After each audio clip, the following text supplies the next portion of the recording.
السلام عليكم. انا كنت وعدتكم ان انا هتكلم عن وضع الرضاعه الصحيح. وضع الرضاعه الصحيح انا بعتبره الكلمه السحريه او الحل السحري ليمكن اكتر من 95% من مشاكل الرضاعه. وضع الرضاعه الصحيح بيحل المشكله الكبيره قوي اللي هي تشققات الحلمه والام الرضاعه اللي بتخوف معظم الامهات يمكن من قبل الحمل. كمان وضع الرضاعه بيضمن ان الطفل ياخد اكبر كميه ممكنه من اللبن في الرضعه الواحده، فبالتالي بيشبع من رضعه واحده، مش طول النهار على صدرك، مش طول الليل بيرضع، كل نص ساعه بيرضع، وده اللي بيخليكي تلجئي للصناعي او بيخلي وزنه ما يزيدش، فبندخل في قصه كبيره قوي ما بنعرفش نطلع منها. بس انا حابه قبل ما اتكلم عن وضع الرضاعه عايزه احكي لك بس الدنيا جت منين وليه الوضع مهم قوي كده. ده شكل البريست زي ما احنا شايفين، دي الحلمه، ده شكل ثدي الام، دي الحلمه، ودي الهاله السوداء اللي احنا بنسميها الاريولا اللي حوالين الحلمه. زي ما انتم شايفين الطفل لما بيرضع في الوضع المتعارف عليه ان الام بتقعد كده ونازله له ماسكه الولد وبيقولوا لها ترفعيه في 45 درجه عشان ما يشرقش، وبتنزل له كده، فبالتالي غصب عنها وعن الولد بيمسك الحلمه بس. وده بيعمل ايه؟ هقول لك بيعمل ايه. دي شكل قناه اللبن زي ما انت شايفه، قناه اللبن بتبدا من عند القاعده بتاعه الحلمه، يعني المكان اللي الطفل بيمسك فيه هو ده فتحه اللبن، زي بالظبط ما واحد بيشرب كوبايه ميه بدل ما بيشرب الميه بيعض على حرف الكوبايه، فده بيخلي قناه اللبن من هنا على اول فتحتها تقفل، فالولد بيجي يرضع تقريبا ما بيرضعش حاجه. مش بس كده، اللبن بيبدا يتجمع ورا لان الفتحه هنا بقت ضيقه جدا، فندخل في المشاكل المعتاده من تحجر الثدي اللي ممكن توصلنا لالتهاب الثدي الحاد، وممكن توصلنا لخراج في الثدي. كمان الحلمه ربنا مش خالقها ابدا ان الطفل يمضغ عليها او يعضها، هي بتتفزر، عشان كده بنشوف شكل الحلمه بتبقى ملتهبه جدا وحمرا قوي وفيها فشر او جرح كبير قوي هنا، ساعات كمان من كتر ضغط الطفل بتتفتح من هنا او بتتفتح من هنا. والام الحلمه يا جماعه الام مبرحه، الام الحلمه تعادل الام خلع الضافر، فصدقوني الست اللي بتشتكي من وجع الحلمه او بتوقف رضاعه مؤقتا او فوريفر بسبب جرح الحلمه مش بتدلع، الوجع مبرح، الوجع رهيب يعني، واكيد اللي جربه عارف. طيب كمان نقطة كمان بقى، زي ما احنا شايفين قناة اللبن كلها ماشية في الاريولا، فلو تخيلنا انه على زاوية 390 درجة قنوات اللبن هنا والطفل اخذ الحتة دي كلها، فانتم متخيلين ان مفيش قناة لبن هتفلت منه، هيرضع من القنوات دي كلها، فالساكلينج او المصة الواحدة هتنزل حوالي 9 أو 10 فتحات لبن، انا بحب اسميها خراطيم لبن، فالولد في خلال ربع ساعة تلت ساعة بالكتير بيشبع وممكن ينام ساعتين، وده طبعا حلم كل ام. طيب في امهات كتير عارفه المعلومات اللي انا قلتها دي، بتيجي تقول لي بس هو ما بيفتحش بقه. هو فعلا ما بيفتحش بقه، خاصه لو كان اخذ ببرونه او لو مسك الثدي في اول يوم او يومين بطريقه غلط، فالطفل بيبقى متعود انه اول ما بيلاقي الحلمه قدامه بيمسكها على طول، ما بيلحقش ياخد الهاله السوداء كامله، او ده للامهات اللي الحلمه بتاعتها حجمها مناسب. لكن الام اللي الحلمه بتاعتها بتبقى مسطحه، فالمشكله دايما اللي بنشوفها انه ما بيعرفش يمسك، فبالتالي لما برضه بيحاول يمسك اي حاجه ما بيعرفش يمسك او بيعور الحلمه. طيب دي حلها ايه؟ حلها وضع الرضاعه. وضع الرضاعه هو بعتبره مثلث من 3 اركان. اول ركن ان انت لازم تكوني بترضعي وانت مرتاحه.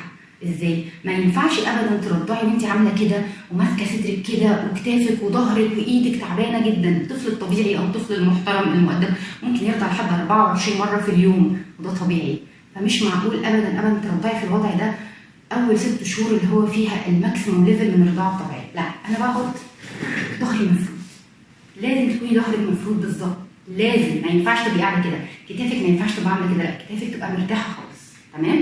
ظهرك مفروض ومرتاحه وريلاكسد. بتمسكي الطفل في الوضع ازاي؟ هنرجع للوضع الغلط، الوضع الطفل بيبقى بيرضع كده وبيضطر يا عيني يبص الناحيه دي، طب بالله عليكي انت تقدري تاكلي وتشربي وانت عامله كده؟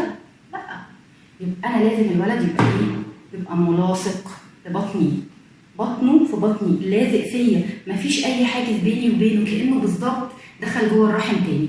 يبقى دي اول خطوه، ان ظهرك مفروض والولد لازق فيكي خالص ومفيش اي فرق بينك وبينه. انا دايما بشرحها للامهات ان المفتاح بتاعها ان رجليه تبقى تحت بطنك، رجليه هنا. طيب ايدي دي ما تجيش من هنا، ايدي دي بتيجي هنا بالظبط، يعني ايدي بتحوطه، تمام؟ وتسند راسه. تسند راسه ازاي؟ ما ينفعش ايدي تبقى هنا وراسه في الهواء، وما ينفعش ايدي تبقى هنا تضايقه وتكتم نفسه، لا انا ايدي هنا على ودنه. شايفين المنظر ازاي؟ زي المخده او حته القماشه اللي ملفوفه حوالين وسطك، لازق فيكي قوي، وكل ما تلزقي فيكي كل ما يحس بامان ويطمن ويهدى، فده يسهل لنا انه يمسك صدرك بسهوله. مسكت الولد كده والولد كده، تمام؟ حفظنا الوضع ده. ده تاني خطوه.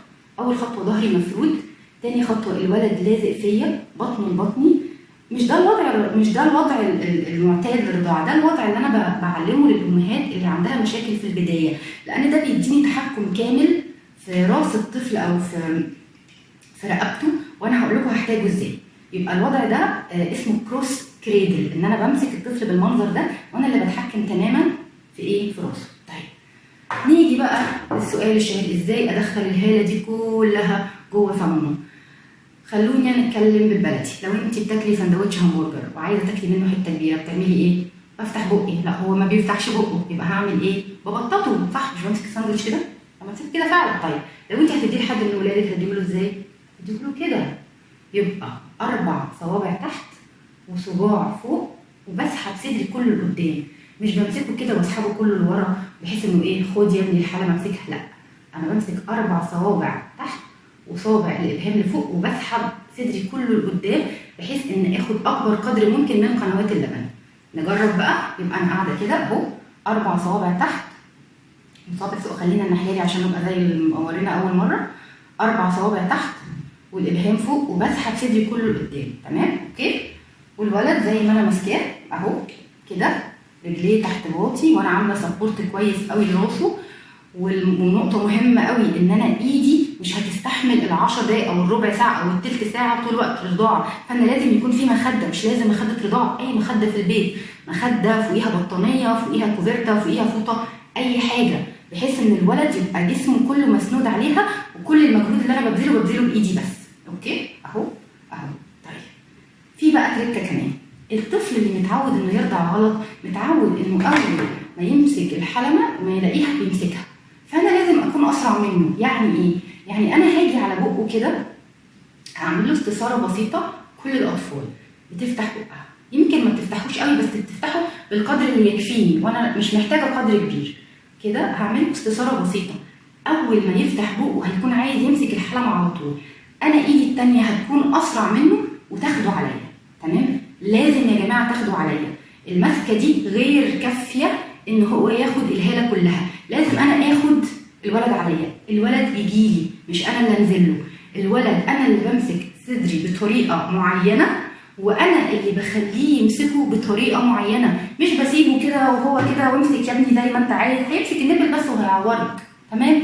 نقول تاني، ظهرك مفرود مسنود مواجه للطفل، ايدك عامله دعم لراسه من محاوطه ودنه، مش كده او مش كده، مش فوق، لا مش تحت اقصد ولا فوق، في النص، وعامله سبورت لراسه. هنمسك البريست بالطريقه دي او استدي بالطريقه دي، 4 صوابع تحت وصابع فوق وانتي مرتاحه. هنعمل استثاره لفم الطفل واخد الولد عليا. مره هتيجي مره مش هتيجي، زيها زي اي حاجه في الدنيا محتاجه تدريب. يعني لو جربتي مره وجت الحمد لله، لو ما جاتش نجرب مره واثنين وثلاثه ونراجع الخطوات. هما 3 خطوات. قعدتك عامله ازاي؟ مسكك للطفل عامل ازاي؟ طريقه مسك ثديك عامل ازاي؟ عندي اخبار كويسه انه بعد مش كل مره هرضع هعمل القصه دي كلها، لا هو بيعرف بعد شويه انه لما يحس بكميه نسيج من صدرك جوه بقه بينزل له لبن كتير. مش مهم ان الوجع عندك هيروح، لا هو حس ان اللبن بقى كتير، فاوتوماتيك هتلاقيه اول ما انت تاخدي وضع الرضاعه هتلاقيه تحول الى كائن متوحش وفتح بقه قوي وهو اللي هجم على صدرك.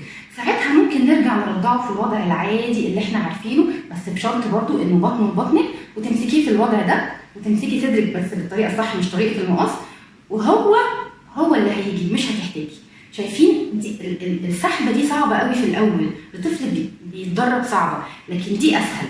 لكن مجرد ما الطفل يتدرب ممكن ارضعه كده، ممكن ارضعه كده، ممكن ارضعه كده، ممكن ارضعه كده، ممكن ارضعه وانا نايمه. بس اوضاع الرضاعه دي كلها باذن الله هنقولها في فيديو تاني. لو عجبك الفيديو شيريه لاصحابك. لو حابه تقابليني في كجلسه استشاري رضاعه، انا موجوده في مركز المهد قدام مستشفى صلاح سالم.